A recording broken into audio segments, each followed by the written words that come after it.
kok Ba'alwi yang keturunan Nabi yang sering diserang saat ini, saudara? Nggak usah kaget. Memang Ahlul Bait dari dulu sampai sekarang mereka orang-orang berdakwah dengan segala resikonya.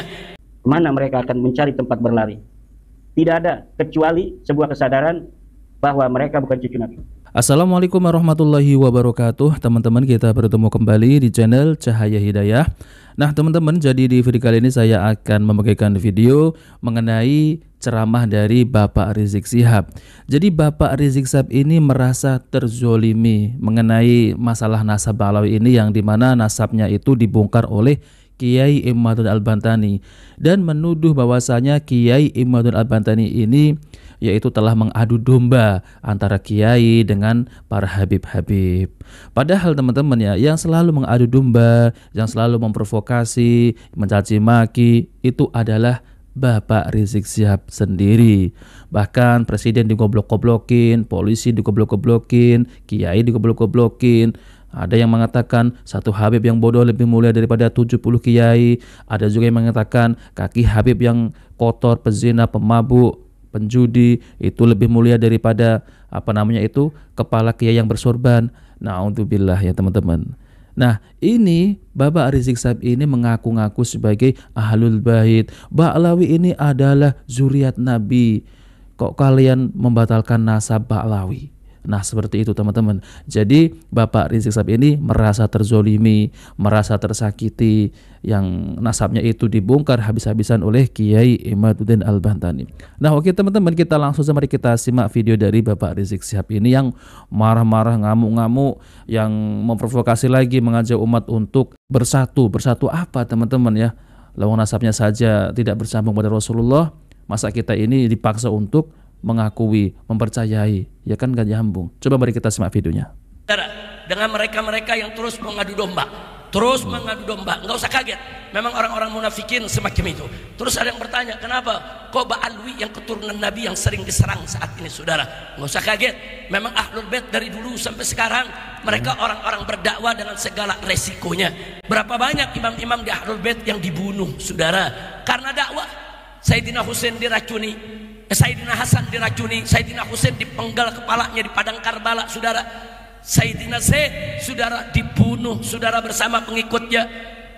Kemudian Muhammad Zakiyah, itu daripada keturunan Sayyidina Hasan, saudara, juga dibunuh. Kalau kita mau sebut satu persatu, saudara, berapa banyak Ahlul Bait yang dibunuh dalam jalan dakwah, hisbah dan jihad, saudara. Jadi saudara, itu mereka-mereka yang ngancam-ngancam Ba'alwi, ngancam-ngancam habaib, pengecut. Mereka nggak punya nyali, mereka cuma ngancam, mencoba melakukan persekusi, saudara.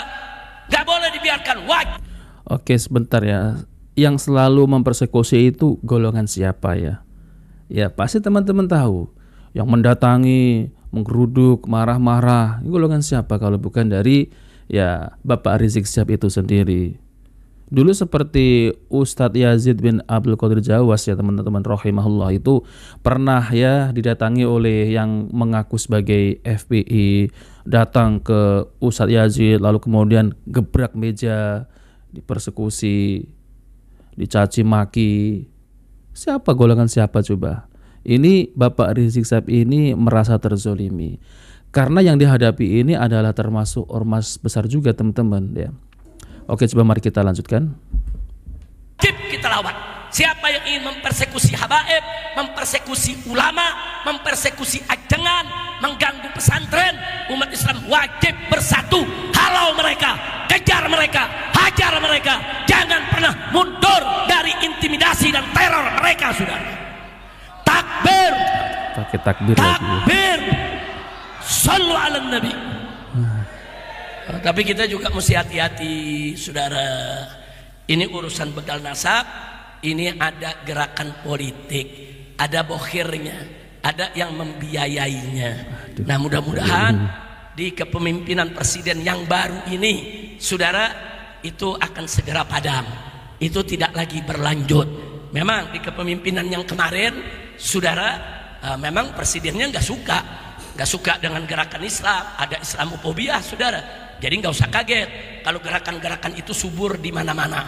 Tapi hari ini alhamdulillah PBNU sudah memberikan pernyataan kalau apa yang mereka lakukan itu tidak mewakili Nahdlatul Ulama. Bahkan PWNU dalam surat resminya menyatakan organisasi yang mereka buat, saudara, dengan nama Laskar lah, dengan nama pasukan Wali Songo, bukan bagian dari NU. Dan NU menghimbau seluruh warga NU di Indonesia untuk tidak terlibat dengan apa yang mereka lakukan. Takbir! Takbir lagi. Nah teman-teman, jadi Laskar PWI LS ini dibuat untuk melawan yaitu gerombolan Habib-Habib Alawi ini yang mengaku sebagai cucu Nabi SAW.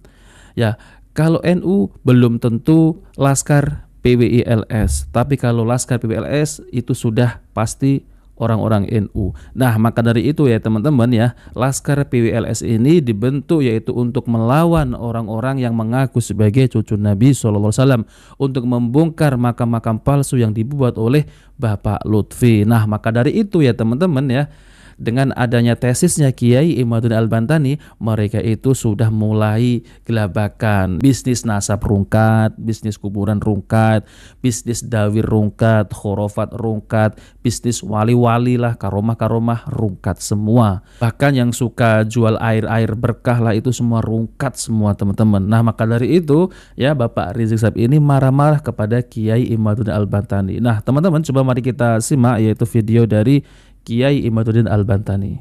Saya LBY kalau menulis bahwa Muhammad Qadi bin Yahya itu adalah buyutnya, makamnya di Girilaya yang ada di Imogiri, Yogyakarta. Padahal itu bukan makamnya, itu makam daripada paman saya yang namanya Sultan Girilaya. Sultan Girilaya dijadikan menantu oleh Sultan Amangkurat. Meninggal di sana di Jogja, dimakamkan di Girilaya. Sekarang datang itu Al-Hashimi segala macam, ormasnya LBY itu katanya itu adalah makamnya Qadi bin Yahya, kakeknya katanya LBY. Lah itu bohong, nggak ada orang dalam dunia ini namanya Qadi bin Yahya. Buktikan LBY kalau dia punya data bahwa buyutnya itu pernah hidup dalam dunia, nggak bakal ada. Itu hanya nama-nama yang ditulis begitu aja. Dia nggak tahu siapa leluhurnya, kemudian dia ingin jadi Balawi, tulis dia sampai nyambung Balawi dengan nama-nama yang fiktif-fiktif itu. Dan itu terjadi di masa lalu juga. Apa yang terjadi di masa lalu itu terjadi di masa kini, Pak Dokter. Makam palsu misal. Siapa yang dapat membuktikan bahwa Ubed itu makamnya di Husaisah, makamnya di Yaman lah. Apa tuh namanya, kampung Bor apa kampung Husaisah? Ahmad bin Isa di Husaisah. Tidak ada, kecuali hanya rekayasa belaka, rekayasa sejarah yang diciptakan di abad 9 Hijriah. Karena Ahmad bin Isa adanya 345 Hijriah. Ubed 383 Hijriah. Sebelumnya tidak pernah ada kuburan di situ sampai beratus-ratus tahun. Kemudian pada 895 Hijriah baru disebutkan dia wafat di Yaman, dimakamkan di Yaman. Sebelumnya tidak ada.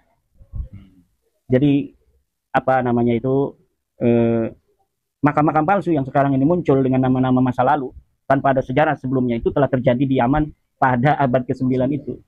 Sekarang ini akan diulang di Indonesia. Berhasilkah dia? Kalau di Yaman mungkin udah berhasil dia kan. Karena yang dihadapi bukan cucu daripada Ken Arok dan Raden Wijaya. Bukan cucu Sunan Gunung Jati yang ada di Yaman. Tapi di Jawa ini yang dihadapi cucu Sunan Gunung Jati. Yang dihadapi cucu Sultan Hasanuddin. Yang dihadapi cucu Sultan Amangkurat, Sultan Agung. Gak bakal bisa dia. Akan dihadapi oleh cucu-cucu para raja-raja di Nusantara. Gak bakal bisa rencana dia seperti di Yaman yang dapat mengalahkan orang Yaman secara spiritual pada abad 9 tidak akan pernah terjadi di bumi Nusantara ini. Dan ini sudah nampak. Allah membuka tirai itu. Allah telah membuka tirai. Ainal mafar. Mana mereka akan mencari tempat berlari. Tidak ada kecuali sebuah kesadaran bahwa mereka bukan cucu Nabi.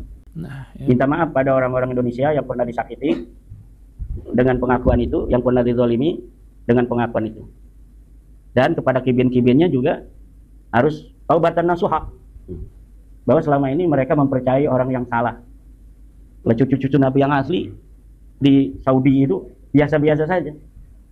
Cucu Nabi yang asli dari marga Al-Jammaz, Al-Abadilah, Al-Amir yang asli, bukan kayak Ibrahim bin Mansur. Kalau Ibrahim bin Mansur ini orang yang memalsukan nasab, yang mendukung Ba'alawi itu. Dia orang Yaman, datang ke Mekah mengaku marga Al-Amir, keturunan raja-raja di Saudi, dari keturunan Rasulullah. Dan itu tidak terbukti, dan haplogrupnya R. Balawi G, dia R. Turunan Nabi ya harus J1. Kalau yang lurus kepada Rasulullah. R itu Purbalingga. Kalau tapi R itu kalah dengan A. Betul? Ya kan A dulu. A, B, C, D, A itu Banten. Nah, ada yang haplogrup G, ada yang plat G. Ini udah kuadrat G-nya itu. Mana G? Nah, teman-teman yang dimuliakan oleh Allah Subhanahu wa taala, jadi sudah semakin jelas ya bahwasanya Habib Alawi ini memang ya bukan keturunan Nabi Shallallahu alaihi wasallam. Lawang mereka saja ini memalsukan makam yang ya entah itu dapat dari mimpi, ini makam Ubaidillah lah. Padahal dulunya itu nggak ada, teman-teman. Nah, ini sejarah akan diulang kembali ya. Mereka ini ingin menguasai Indonesia ini, 80% ingin menguasai Indonesia ini gagal, teman-teman, gagal total. Itu yang seperti Pak Lutfi ya, teman-teman ya, yang yang memalsukan makam palsu. Dia datang ke sebuah makam ziarah. Oh, ini makam dulu leluhur saya, ini makam ini Habib gitu. Padahal teman-teman itu bukan makam leluhurnya, melainkan adalah ya makam palsu gitu ya, diakui nanti dibuat makam palsu. Naudzubillah, teman-teman. Jadi sudah jelas terang benderang bahwasanya Habib Alawi ini bukan keturunan baginda Nabi Sallallahu Alaihi Wasallam. Maka dari itu Bapak Rizky Syihab ini marah, teman-teman, marah karena nasabnya itu dibongkar habis-habisan oleh Kiai Imaduddin Al-Bantani. Dan seperti Habib yang lain ini seperti kehilangan mata pencarian, yang dimana bisnis dawir rungkat, bisnis ya tipu-tipu rungkat, semuanya rungkat. Jadi mereka ini mau lari kemana lagi ya? Ya seperti PBNU ini, yang PBNU kan ya masih saja ada yang membela, teman-teman. Yaitu apa, teman-teman? Mereka itu membelanya dengan husnudon. Jelas-jelas ini bukan cucu Nabi kok masih husnudon lagi. Ya, seperti yaitu Kiai Isam juga husnudon. Seharusnya kalau sudah ada orang yang membongkar maka diteliti. Oh, ternyata secara ilmiah berdasarkan kitab nasab, kitab sezaman, filolog dan tes DNA mereka ini tidak bersambung. Ini malah tetap saja dibela. Ya. Coba teman-teman ya, ajarannya saja ini sangat menyimpang sekali. Masa nggak ngerti gitu ya, seperti yang membelanya yang husnudon gitu ya. Seperti kisah-kisah khurafatnya ini kan sangat di luar. Ya Allah ya teman-teman, masih saja ada yang membela. Ini yang aneh sekali. Ya semoga saja kita doakan para muhibbin mudah sadar, semoga cepat sadar agar apa ya, bertaubat. Jangan ya mengikuti ataupun mencintai yang palsu. Cintailah yang asli, ahlul bait yang asli, yang benar-benar keturunan baginda Nabi Sallallahu Alaihi Wasallam. Masa keturunan baginda Nabi seperti itu ya teman-teman, omongannya kasar, bicaranya. Ada juga itu yang Al-Habsyi yang di Jepara kemarin itu ya sampai memperkaos ataupun apa itu, teman-teman ya. Naudzubillah ya, sampai 20 atau 30 orang ya. Masa cucu Nabi seperti itu kan ya, kalau kita fikir ya secara nalar itu nggak seperti itu, teman-teman. Nah, orang-orang yang mengaku sebagai cucu Nabi di Indonesia ini ya rata-rata itu hanya ingin dihormati, rata-rata hanya cuan, ingin mendapatkan pujian.